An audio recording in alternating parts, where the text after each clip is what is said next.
J'ai toujours été très attentif à la biodiversité et avec quelques essais mais sans fond. L'Assemblée générale 2017 de Reasagri à Oust-Brocéliande a eu pour sujet la biodiversité. Et la question a été posée si on pouvait, aux adhérents si on pouvait faire un groupe, si quelques-uns étaient intéressés.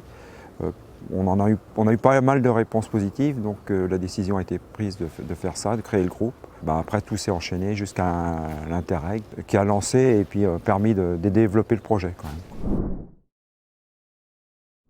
Le groupe est très diversifié entre éleveurs laitiers, de volailles, céréaliers, bio, conventionnels. Alors il y a eu des essais, des formations sur les vers de terre, sur les auxiliaires de culture. Les pollinisateurs, c'était plutôt des essais de différentes variétés pour voir lesquelles étaient les plus favorables. Il y a eu des litter bags. Chez moi, avant ce groupe-là, j'avais essayé le semi-direct, qui ne me satisfaisait pas tout à fait. Par contre, la formation, notamment sur les vers de terre, m'a convaincu que la profondeur de travail du sol, fallait la réduire quand même. On était quand même sur une bonne voie. Et on a embauché un jeune chauffeur à la CUMA qui connaît bien les réglages et qui a permis de travailler un peu plus profond que ce qu'on faisait avec un matériel qu'on appelle le compile et qui permet de semer directement avec la herse et le semoir derrière, quoi. Les nicheurs à abeilles sauvages, c'est plus ludique, ça permet de constater la présence des abeilles sauvages, puisqu'elles viennent pondre leurs œufs dans des petits tubes en carton qu'on pose pas loin des sites d'exploitation.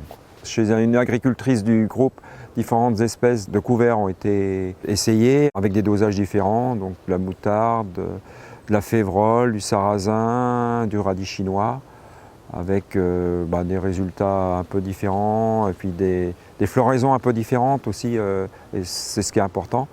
Et pour notamment les auxiliaires et les pollinisateurs à l'automne, avec du cirf, des carabes.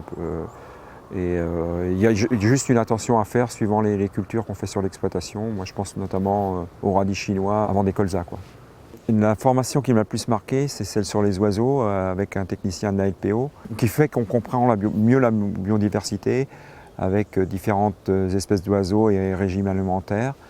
C'est le gîte et le couvert sur l'exploitation, donc c'est le signe d'une bonne vitalité, de la biodiversité sur notre exploitation. La première des choses, c'est de rejoindre un groupe.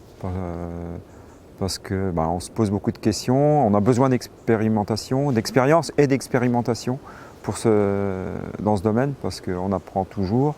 Et on a aussi des échecs, donc c'est de les partager, parce que c'est comme ça qu'on progresse. Puis partager aussi les réussites, parce que ça permet d'aider certains aussi à avancer de l'autre côté, quoi. Le groupe est toujours motivé, notamment pour travailler auprès du grand public avec des projets de communication. Par contre, le revenu des agriculteurs est chahuté et les PSE pourraient être une réponse pour garder cette vitalité des agriculteurs.